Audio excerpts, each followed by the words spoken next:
आप सभी बच्चों का रुक्मिणी प्रकाशन के YouTube चैनल पर मैं प्रशांत कुमार स्वागत करता हूं। आज हम लोग एसएससी कांस्टेबल जीडी के लिए 17वें सेट का डिस्कशन करने आए हैं। ठीक है, 17वां सेट, और ये जो सेट है एसएससी जीडी वाला, ये सभी जीडी के एग्जाम में हिंदी, विशेष रूप से मैं हिंदी डिस्कशन कराता हूं, तो हिंदी के लिए ये बहुत ही उपयोगी होता है। ठीक है, तो चलते हैं। आज हम लोग का ये 17वां सेट है। इसका मतलब हम लोग ये समझते हैं कि 16 सेट जो है वो ऑलरेडी यूट्यूब चैनल पर, रुक्मिणी प्रकाशन के यूट्यूब चैनल पर रखे जा चुके हैं। ठीक है, तो मैं चाहूँगा कि आप सभी बच्चे जो हैं वो बाकी के बचे हुए सेट्स भी, जिनको नहीं देखा है जिन लोगों ने, उसको देखें। ठीक है, और हम लोगों को यदि अच्छा लगे तो अपने मित्रों को भी भेजिए जिनसे उनका भी कुछ भला हो। ठीक है, चलते हैं हम लोग पहला क्वेश्चन की ओर। देखते हैं पहला क्वेश्चन।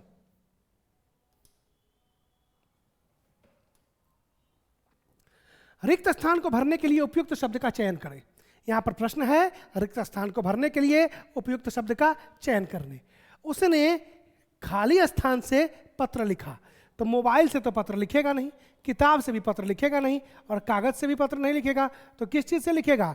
कलम से। उसने क्या किया? कलम से पत्र लिखा। कागज पर लिखना होगा कि कागज पर कोई पत्र लिखता है, और कलम से लिखता है। किताब में देखकर होगा और मोबाइल में देखकर होगा। ठीक है, तो यहां पर क्या होगा? उसने कलम से पत्र लिखा। चलते हैं अगले प्रश्न की ओर हम लोग। रिक्त स्थान को भरने के लिए उपयुक्त शब्द का चयन करें। रिक्त स्थान को भरने के लिए उपयुक्त शब्द का चयन करें। मुझे विश्वास है कि अच्छे जरूर आएंगे। अब क्या होगा? अच्छे क्या होते हैं? ये तो बहुत पॉपुलर चीज है। अच्छे दिन आएंगे, क्या होगा? अच्छे दिन आएंगे। अच्छी रात होगी, दोपहर अच्छी नहीं, सुबह तो अच्छे दिन जरूर आएंगे। अभी नरेंद्र मोदी जी इसके लिए बहुत प्रसिद्ध है कि अच्छे दिन आएंगे। ठीक है, तो अच्छे दिन जरूर आएंगे। चलिए अगले प्रश्न की ओर हम लोग चलते हैं।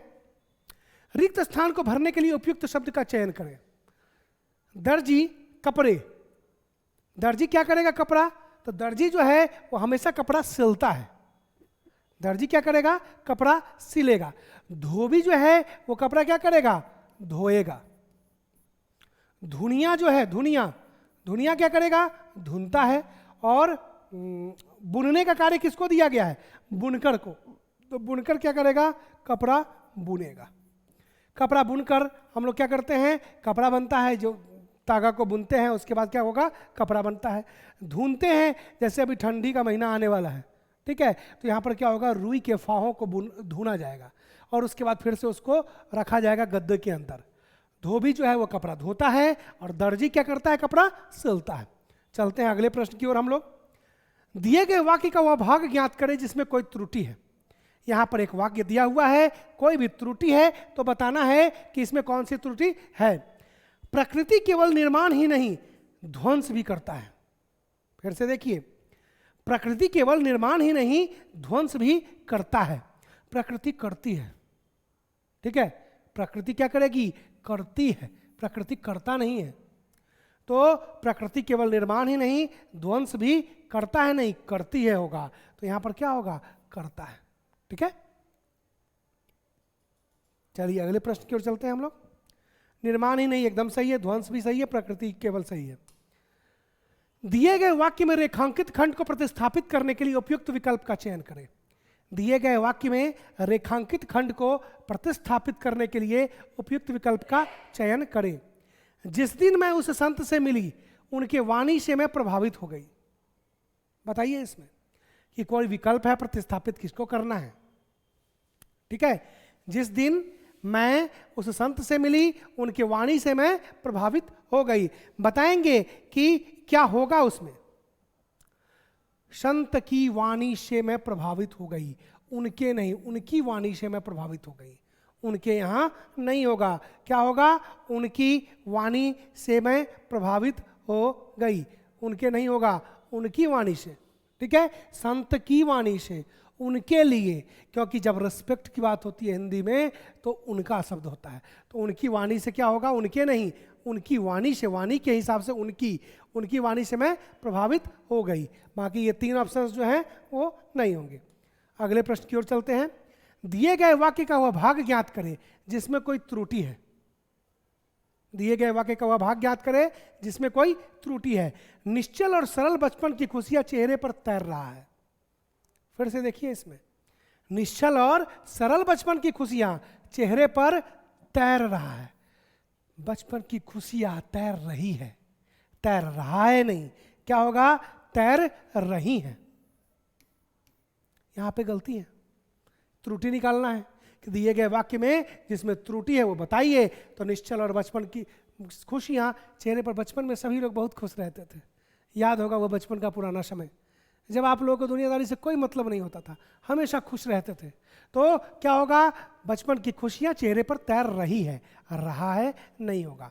बचपन की खुशियां, ये सब सही है। अगले प्रश्न की ओर चलते हैं हम लोग। दिए गए वाक्य में रेखांकित खंड को प्रतिस्थापित करने के लिए उपयुक्त विकल्प का चयन करें। यहां पर क्या है? जब वह मुझसे मिलती थी तब मेरे चरणों छूने का प्रयास करती थी। गड़बड़ है यहीं पे। जब वह मुझसे मिलती थी तब मेरे चरण छूने का प्रयास करती थी। कोई गुरुजी हैं, वो बता रहे हैं कि जब वो मुझसे मिलती थी, ठीक है, तो मेरे चरण छूने का प्रयास करती थी। चरणों नहीं होता है, चरण हमेशा पेयर में होता है। हमेशा जो है चरण में दो दो की काउंटिंग होती है। तो मेरे चरण छूने का प्रयास करती थी। तो कौन सा आंसर सही हो जाएगा इसमें? बताना है आप लोगों को। चरण छूने का प्रयास करती थी। ये भी नहीं होगा, ये भी नहीं होगा, ये भी नहीं। चरणों छूना नहीं, चरण छूना के नहीं, चरणे छूना का नहीं। ठीक है, अगले प्रश्न की ओर हम लोग चलते हैं। दिए गए वाक्यांश के लिए एक शब्द चुनिए, एक शब्द दीजिए जिसमें जानने की इच्छा हो। क्या कहते हैं उसको बताइए। जिसमें जानने की इच्छा हो उसको क्या कहते हैं? आप सभी लोग इसका जवाब बताइए। पिपासु, जो प्यासा हो, जो प्यासा हो, ठीक है, या पीने का इच्छुक भी इसको कह सकते हैं। पीने का इच्छुक। लोलूप, जिसे लालच हो या लालच से भरा हो। लालच से भरा हो, लोलूप। जानकारी नहीं, इसका जानकारी तो मतलब सूचनाएं होती है। तो जिसमें जानने की इच्छा उसको जिज्ञासु कहते हैं। ठीक है, पिपासु मतलब जो प्यासा हो या पीने का इच्छुक हो, और लोलूप मतलब लालच से भरा हो। जानकारी मतलब जो इंस्ट्रक्शंस, सेट ऑफ इंस्ट्रक्शंस उसको कहते हैं। अगला है, दिए गए वाक्यांश के लिए एक शब्द दीजिए जिसका कोई शत्रु ना हो। बताना है कि जिसका कोई शत्रु ना हो उसको क्या कहते हैं? उसको कहते हैं अजात शत्रु। बिना शत्रु का कोई रहे उसको कहेंगे अजात शत्रु। मतलब कोई भी उसका दुनिया में शत्रु नहीं है। जिसका कोई शत्रु नहीं उसको क्या कहेंगे? अजात शत्रु। कोई आपत्ति यहां नहीं। सहचर का मतलब क्या होगा? साथ साथ काम करने, साथ साथ काम करने वाला। ठीक है, अब मित्र कौन होता है भाई? तो मित्र तो समझ ही रहे हैं, दोस्त। ठीक है, तो जिसका कोई शत्रु ना हो उसको क्या कहेंगे? अजात शत्रु। बंधु मतलब सहोदर, भाई को भी बंधु कहते हैं, छोटे भाई को भी बंधु कहते हैं। अगले प्रश्न की ओर हम लोग चलते हैं। उद्योग धंधों के विस्तार से वृक्षों की संख्या में, यहां दिया गया है कि दिए गए वाक्य का वह भाग ज्ञात करे जिसमें कोई त्रुटि है।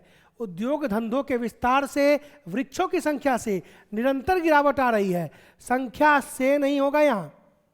उद्योग धंधे बढ़ेंगे तो हमको क्या हो चाहिए? जगह चाहिए, स्थान चाहिए। और स्थान चाहिए तो स्थान आएगा कहां से? धरती तो फिक्स है। तो क्या करते हैं? उद्योग धंधों के लिए वृक्षों को काटते हैं। क्या करते हैं? काटते हैं। तो उद्योग धंधों के विस्तार से वृक्षों की संख्या में निरंतर गिरावट आ रही है। उद्योग धंधों के विस्तार से वृक्षों की संख्या में निरंतर गिरावट आ रही है। ठीक है, तो वृक्षों की संख्या में होगा, यहां से नहीं होगा। चलिए अगले प्रश्न की ओर हम लोग चलते हैं। सही वर्तनी वाले शब्द का चयन करें। बताइए इसमें सही वर्तनी कौन है? सही वर्तनी कौन है इसमें? घुड़दौड़। घोड़ा का दौड़ को घुड़दौड़ कहते हैं। घोड़े को दौड़ को क्या कहते हैं? घुड़दौड़। ठीक है, अगले प्रश्न की ओर चलते हैं। निम्नलिखित गद्यांश के रिक्त स्थानों की पूर्ति गद्यांश के नीचे दिए गए प्रश्नों के अनुसार कीजिए। यहाँ पर गद्यांश में बहुत सारे प्रश्न दिए गए हैं, तो यहाँ पर रिक्त स्थान को भरना है इसके हिसाब से। कहता क्या है? अपना स्वभाव छोड़ना किसी के खाली स्थान में नहीं है। पैर में नहीं है, नहीं होगा। दिमाग में नहीं है, नहीं होगा। आंख में नहीं है, नहीं होगा। तो क्या होगा? हाथ में। अपना स्वभाव छोड़ना किसी के हाथ में नहीं है। कहते हैं कि चाल प्रकृत बेमाय यह तीनों संगे जाए। आपका जो स्वभाव होगा वो कभी खत्म नहीं होता है। कहते हैं ना, nature and signature never changes. कहने की बातें हैं। तो कहते हैं क्या? तो आपका जो स्वभाव है वो किसी के हाथ में नहीं है छोड़ना। अपना स्वभाव छोड़ना किसी के हाथ में नहीं है। जैसा आप होंगे वैसा हो ही जाएगा, चाहे आप कुछ भी करें। ठीक है, प्रकृति है मनुष्य की कि मनुष्य सोच करके बहुत ज़्यादा कुछ कर नहीं पाता है। दिल में जो भावनाएं उठती हैं उसको वो एक्सप्रेस कर देता है। तो क्या होगा कि अपना स्वभाव छोड़ना किसी के हाथ में नहीं है। दुष्ट एवं स्वार्थी को पहचान कर वैसे ही चलना चाहिए जैसे कीचड़ भरे मार्ग में हम बचते हुए चलते हैं। जैसे दुनिया में बहुत सारे लोग दुष्ट हैं। दुष्ट कहने का मतलब है कि अपने फायदे के लिए आपको नुकसान पहुंचा सकते हैं। अपने फायदे के लिए आपको क्या कर सकते हैं? नुकसान पहुंचा सकते हैं। तो वैसे लोगों से वैसे ही बच के चलना चाहिए जैसे कीचड़ भरे मार्ग में हम बचते हुए चलते हैं। जैसे कहीं कीचड़ हो तो हम लोग क्या करते हैं? बच के चलते हैं। ठीक है, बचते हुए चलते हैं। दुष्ट व्यक्ति कुछ पल के लिए अपना व्यवहार, नाचना नहीं, घूमना नहीं, सोना नहीं। तो जो दुष्ट व्यक्ति होगा वो कुछ पल के लिए अपना व्यवहार क्या करेगा? बदल लेगा। कभी क्या कहा मैंने? Nature and signature never changes. कुछ समय तक परिस्थितियों के अनुरूप आप क्या करते हैं? ढल जाते हैं। मतलब क्या होगा? अपना जो व्यवहार है उसको बदल लेते हैं। तो दुष्ट व्यक्ति जो होगा वो कुछ पल के लिए क्या करेगा? अपना व्यवहार बदल सकता है। परंतु क्या होगा?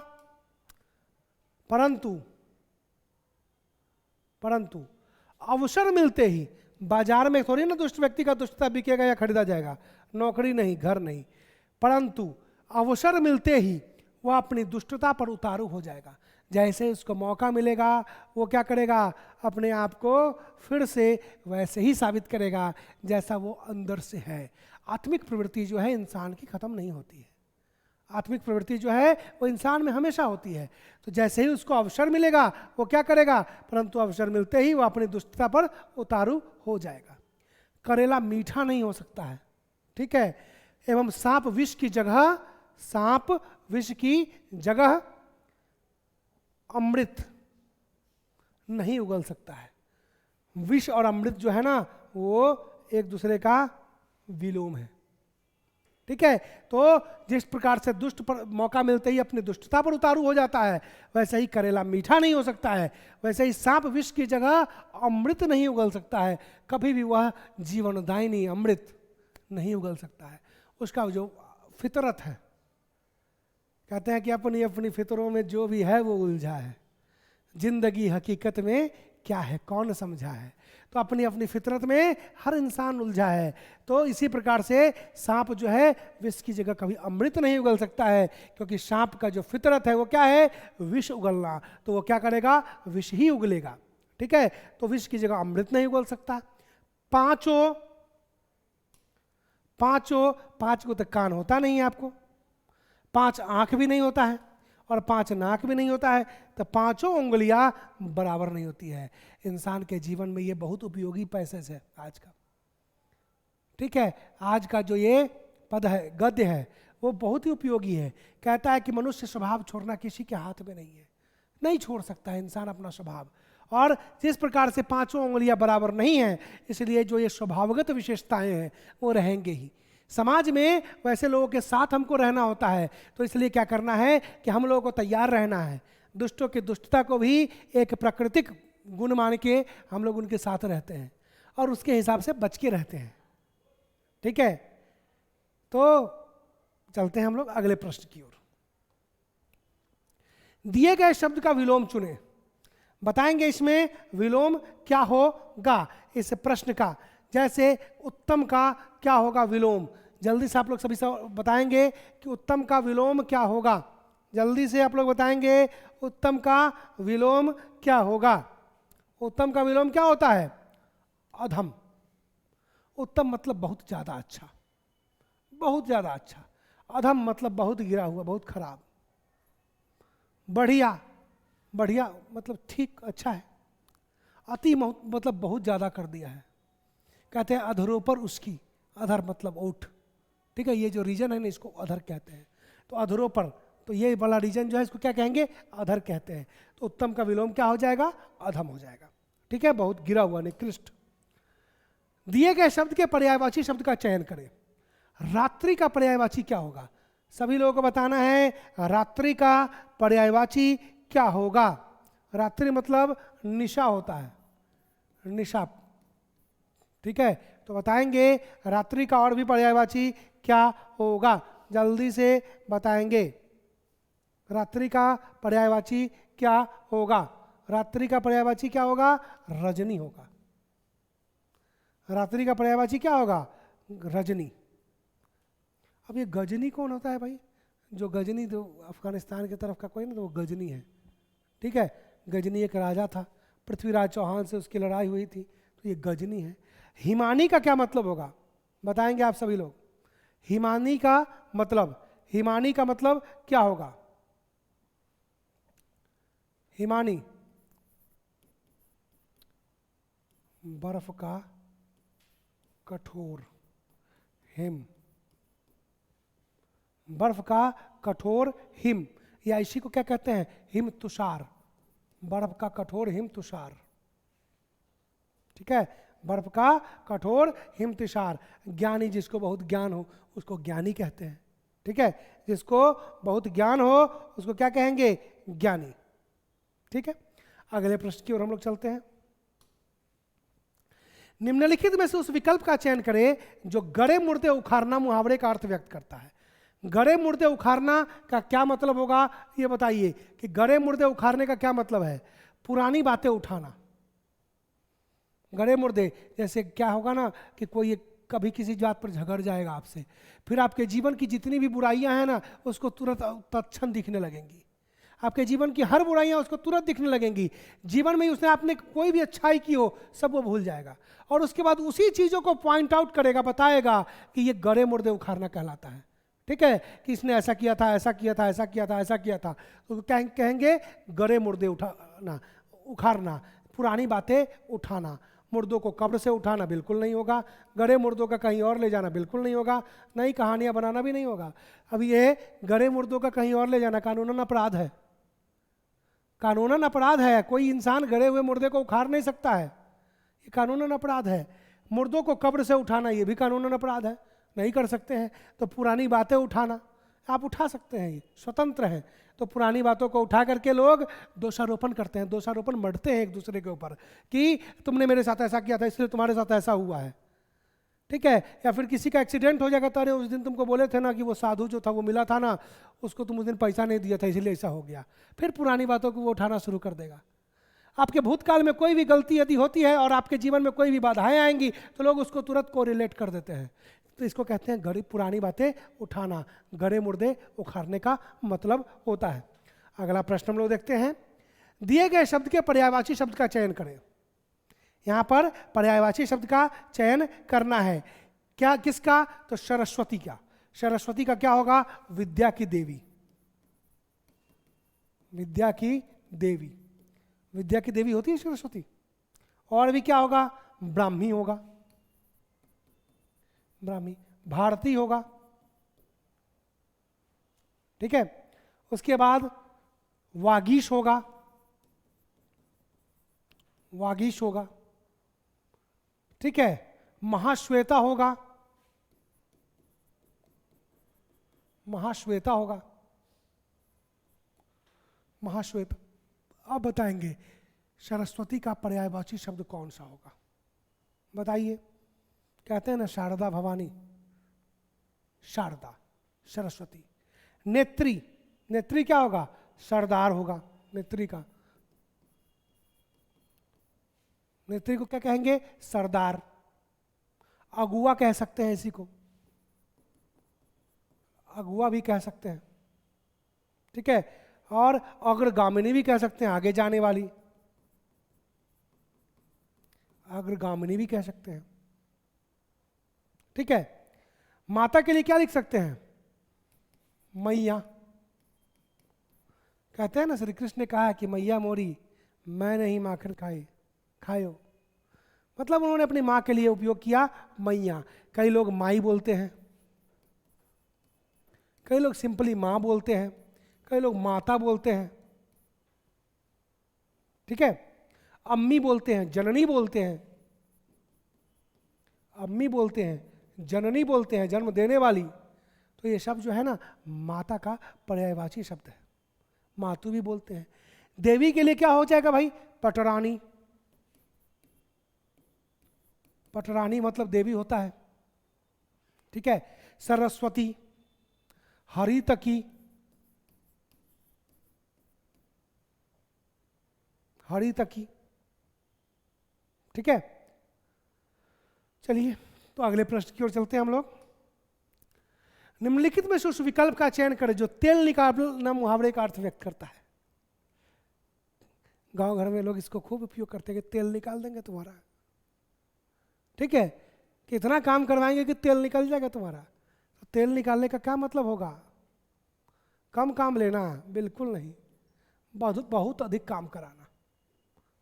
तेल निकालने का मतलब क्या होगा? बहुत अधिक काम करा लेना। कम काम करना बिल्कुल नहीं होगा, तेल के कुआं से तेल बाहर करना ही भी नहीं होगा, कम काम लेना भी नहीं होगा। तो बहुत अधिक काम लेना का मतलब होता है तेल निकालना, ठीक है। अगले प्रश्न की ओर हम लोग चलते हैं।